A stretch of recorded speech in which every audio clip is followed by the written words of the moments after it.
미국 같은 데는 더 그래요. 코리아 패스포트 대단해요.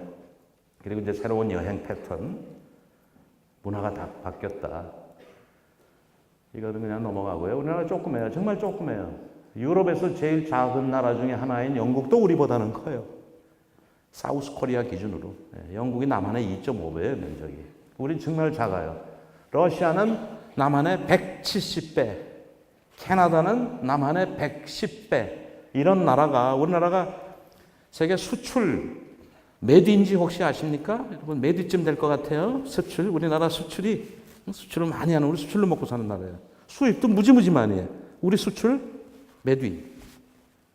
정말 들으면 놀랄 거예요. 4위. 중국 4위, 5위? 7위도 뭐 중국, 미국, 일본, 한국, 독일 그 그룹이에요.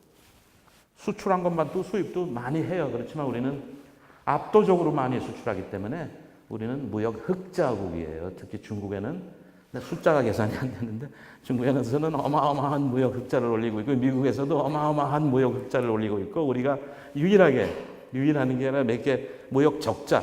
그러니까 그 나라에 우리가 수출하는 것보다 그 나라에서 사는 게 훨씬 더블 이상 한 트리플쯤 무역 적자가 국가가 하나 있어요. 어느 나라인지 우리 학생이 얘기해 보시겠어요? 그 나라에서는 우리가 완전히 미치는 장사야. 원유를 사오는 사우디아라비아나 카타르나 그런 거 말고. 그 나라는 재팬. 이상하죠? 우리 집에 메이드 인 재팬 하나도 없어요. 가끔씩 일본 차를 타는 분들도 있어. 그런 것도 포함해서 우리 집엔 하나도 없는데 도대체 어떻게 우리가 일본하고 적자야? 그러니까 난 지금 이 얘기는 일본을 우습게 보지 말라 얘기하는 거예요. 기계를 생산하려면 기계를 사와야 되잖아. 이런 거 일본이 가지고 있는 원천 기술을. 그 다음에 이제 우리 뭐 하면은 전자제품, 모든 원천 기술. 그러니까 일본은 손 안 대고 코 푼다 그러나요? 그 지적 재산을 많이 가지고 있는 거예요. 지적 재산에 로열티를 내는 게 엄청난 거예요. 일본은 그걸 먹고 사는 나라예요. 대단한 나라죠. 우리보다 수준이 하나가 높죠. 자, 여러분, 얼마 전에 우리 문재인 대통령이 맨날 이제 코리안 에어 비행기 전선해 가지고 다니시잖아요. 그래서 대통령이 고생 많이 하시는데 국민들이 일부 그런 얘기 했어요. 비행기 하나 사드리자. 까짓 거. 뭐 까짓 건 무슨 까짓 거예요. 비행기 얼마예요? 큰 비행기 보잉 747 큰 비행기 얼마? 그때 얼마인지 기억나세요? 대통령 하나 사드리자. 꼭 문재인 대통령 사드리는 게 아니라 대한민국의 대통령이면 비행기 하나 있어야 된다. 전용기 해서 전용기 얘기가 잠시 나왔었는데 전용기 얼마? 1조. 잘 계산이 안 돼. 좋아. 그러면 전용기의 베이스가 되는 여러분이 타봤을 큰 비행기, 대륙을 건너가는 큰 비행기. 대체적으로 이제 보잉 회사에서는 747기가 있고, 그리고 에어버스 회사에서는 더블데커 A380 있죠? A380 한 400명 타요. A380이 4천억이에요. 4천억. 그럼 이제 중형기 T-웨이 요거 이제 한 서너 시간 홍콩 이런 데 가는 게 딱 어울리는 737, 에어버스 320 요거 1,200억. 내가 4천억이라는 얘기 왜 꺼내냐면은 현대자동차를 팔아서 우리가 이제 하는데 환경도 오염시키고 전기도 많이 써야 돼. 그거 하려면은 그거 하는데 현대자동차 제네시스를 4천만 원에 판다고 칩시다. 그 제네시스를 몇 대 팔아야지 에어버스 380 값이 나올까? 4천만 원, 4천억 원. 그죠? 만 대네, 만 대. 에어버스 한 대 팔면은 제네시스 만 대. 이런 거예요, 이런 거.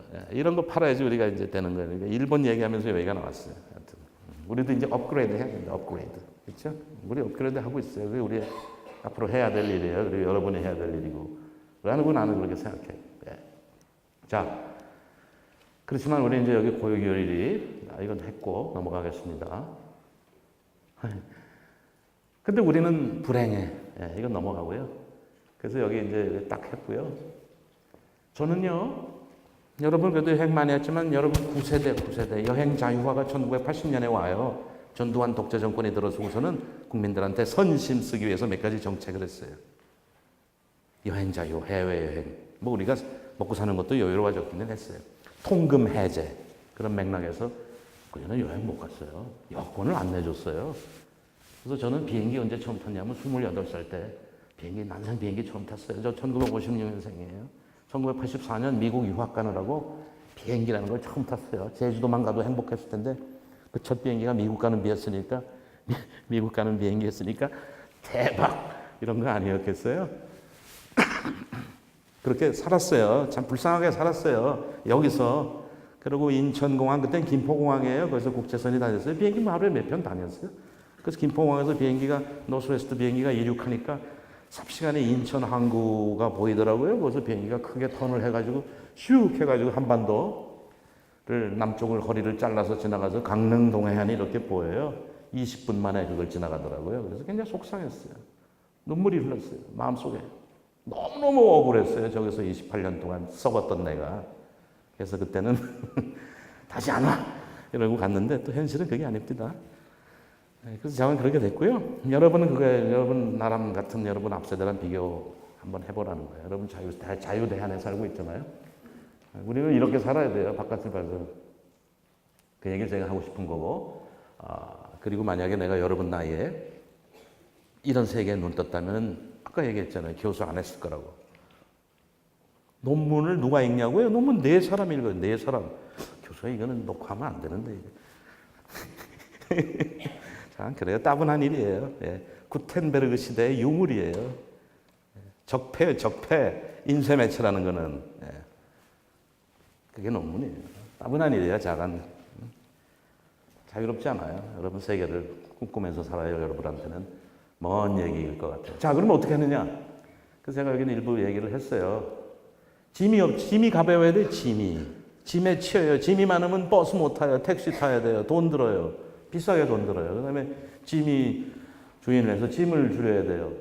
그래서 최대 줄이면, 그 다음에 저가 항공 많이 타야 돼요. 저가 항공이 싸니까. 근데 어떤 저가 항공 타면 호주 같은 데 가면 제트스타 이런 저가 항공은 딱 서 있어요. 크다가 막 7kg. 에어아시아 같은 건 10kg. 짐값을 따로 내지 않는 한 기내 운반하는 게 항공사마다 팔러시가 조금씩 다른데 에어아시아 같은 건 그래도 10kg, 어떤 건 7kg니까 라이언에어 싸잖아요. 근데 그거 짐값을 비행기 요금은 5유로 주고 샀는데 짐값을 20유로 내야 돼요. 유럽의 이지제트 이런 것들이. 그래서 짐을 줄여야 돼요. 짐. 여학생들이 이제 무슨 공항 패션, 그 웃기는 얘기예요. 공항 패션은 제일 편한 패션이지 무슨 공항 패션이야. 그렇다고 너무 편한 옷을 입고 다니지 마세요. 너무 편한 옷은 남이 보기에 흉하니까 남한테 최소한의 예의 범절을 갖춘 그러나 실용적인 옷을 입으세요. 깔끔하게 입고 다녀야 돼요. 특히 요새는. 왜냐하면 지난 8년 동안에 없던 일이 지난 여름 갈수록 내가 그걸 느끼는데 중국인들이 참 많이 다녀요. 근데 그분들은 옷을 참 지나치게 편하게 입고 다니십디다. 주변 사람들은 별로 의식 안 하고 너무 떠들고 말이지. 아무데나 이렇게 침도 뱉고. 너무 시끄러워요. 그래가지고 우리가 도매급으로 넘어가요. 그래서 그분들과 좀 구분은 해야겠다 해서 옷을 좀 깔끔하게 입으세요. 옛날에 안 그래도 되는데 좀 그런 문제가 있어요. 중국이 14억인데 지금 현재 1억 2,200만 명이 여행을 다니고 인구의 9%가 세계 여행을 다니고 있어요. 홍콩, 마카오 다음에 넘버원 인기 여행지는 타일랜드, 그 다음에 코리아였는데 사드 이후에 안 와요. 땡큐 베리 머치. 그렇게 된 겁니다. 옷을 그냥 해서 이거 해보니까 2벌이면 돼요. 2벌. 좀 말도 안 되는 얘기인데 이렇게 짐을 줄여야 되는데 그런 뜻이에요.